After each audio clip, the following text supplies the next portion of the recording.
Esses fatos foram ocorridos e permanecem até hoje na história do interior do estado de São Paulo.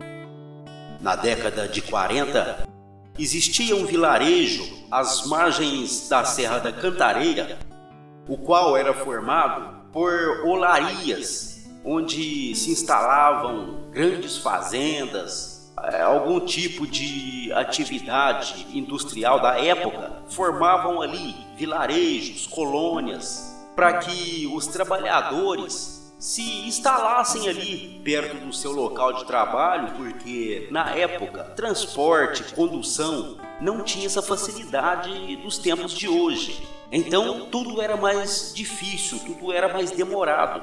Então se formavam ali aquelas colônias de moradores ao entorno daquele centro de trabalho e por ali iam viver as suas vidas com as suas famílias. Pois bem, na época também não existia a tradicional escravidão africana, ou seja, não existia os escravos negros aqui no Brasil. Os escravos da época eram os índios. As bandeiras adentravam pelas matas, aprisionavam esses indígenas e os transformavam em escravos, principalmente nas fazendas de maior porte. E nessa ocasião se instalou então por ali uma fazendeira, era a dona Inês Monteiro, uma mulher de atitude, uma mulher firme, decidida, uma fazendeira imponente, e muitos a respeitavam ali pela região. Inês Monteiro não era diferente dos grandes fazendeiros da época, pois com seu alto poder financeiro, ela não era diferente, tinha ali muitos escravos, muitos empregados, e apesar de estar ali bem estabilizada na região, Inês Monteiro também teve vários problemas, já que Inês Monteiro tinha também o seu filho, o Alberto Pires. O seu filho Alberto se casou com uma moça chamada Leonor, que era da família Camargo. A família de Dona Inês, a família Pires, que inclusive é a família fundadora da cidade de Mairiporã, no estado de São Paulo, enquanto a família Camargo era a família fundadora da cidade de Atibaia. As famílias Pires e a Camargo viviam em atritos violentos, inclusive com muito derramamento de sangue, tanto de um lado como de outro. Ora, o pessoal da família Pires matava alguém da família Camargo, algum empregado, os capangas, e vice-versa. E nesta luta sangrenta, não bastasse esses atritos violentos, o filho de Dona Inês, o Alberto, casado com Leonor, descobriu então uma traição. Leonor estava cometendo adultério e foi morta então violentamente, sem dó, sem piedade, foi morta pelo seu marido, o Alberto. Com isso, os confrontos, as batalhas entre as famílias aumentaram, inflamaram ainda mais. Um crime cometido no século XVII não teria-se uma aceitação mais ou menos natural como hoje. Naquela época, um crime ainda mais cometido com requintes cruéis seria então motivos de muita repercussão e muita comoção social. A polícia, no intuito de prender o assassino, foi então até a fazenda, onde Dona Inês, a mãe do Alberto, não recebeu a polícia com violência, com clima de combate, não. Ela armou-se de uma cruz e, com aquela cruz em mãos, implorou aos policiais que não levassem o seu filho. Mas, em cumprimento da lei, do dever, pela grande pressão popular, já que foi um crime bárbaro cometido contra uma mulher, os policiais não tiveram outra alternativa.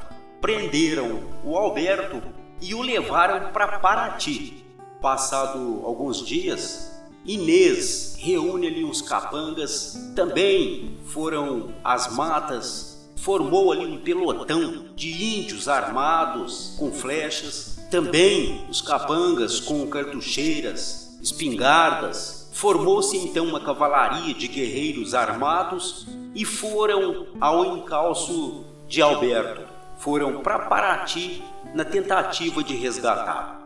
Chegando em Paraty, nem foi preciso travar lutas, batalhas, foi preciso nada disso, pois ali mesmo ela se deparou com a notícia de que o seu filho Alberto teria tido suas mãos atadas e também uma pedra amarrada no pescoço e foi então atirado ao mar.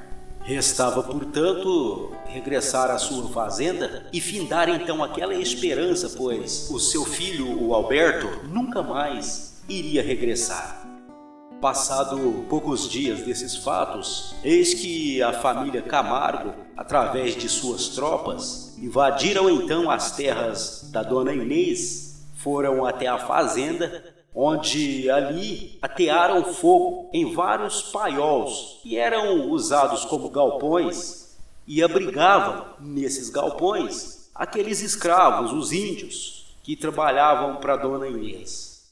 A família Camargo, naquela noite, surpreendeu aqueles índios que por ali dormiam e queimaram então dezenas e dezenas deles vivos, além de ter matado também sentinelas e também alguns capangas que trabalhavam na fazenda. Bem, aquele vilarejo, aquela colônia das Olarias, poderia até se considerar uma cidade pela época, uma vez que aquela região era extensa, com aquelas fábricas de tijolos, as casas dos colônios e também sítios, fazendas que cercavam ali aquela região. Hoje, essa cidade, vamos dizer assim, se encontra submersa nas profundezas de uma imensa represa formada ali pelo rio Juqueri. É um rio que nasce na cidade de Nazaré Paulista, desce ali por Mariporã, Franco da Rocha e vai desaguar lá no rio Tietê. A cidade submergiu, mas nos deixa essa história que foi marcada nos tempos do século XVII e nos deixa também alguns mistérios que são contados até hoje pelo pessoal que residem ali ao entorno da Serra da Cantareira, no vilarejo de Santa Inês. Também temos ali a estrada de Santa Inês, a ponte sobre o rio Juqueri, a ponte de Santa Inês, tudo em homenagem àquela fazendeira da época que foi a fundadora da cidade de Mairiporã, no estado de São Paulo. Há relatos de vários moradores dessa região que dizem ouvir durante as madrugadas gritos pela escuridão da noite, também ouvem sons de cavalarias, vários tropelos de cavalos, coisas mais ou menos assim. Quanto a essa questão, deixo aí por conta da imaginação de cada um de vocês e finalizo aqui então mais essa história fantástica do interior de São Paulo em mais uma História do Brasil. E esse foi o nosso conto de hoje no canal. Que saudade de você na seção Contos e Relatos.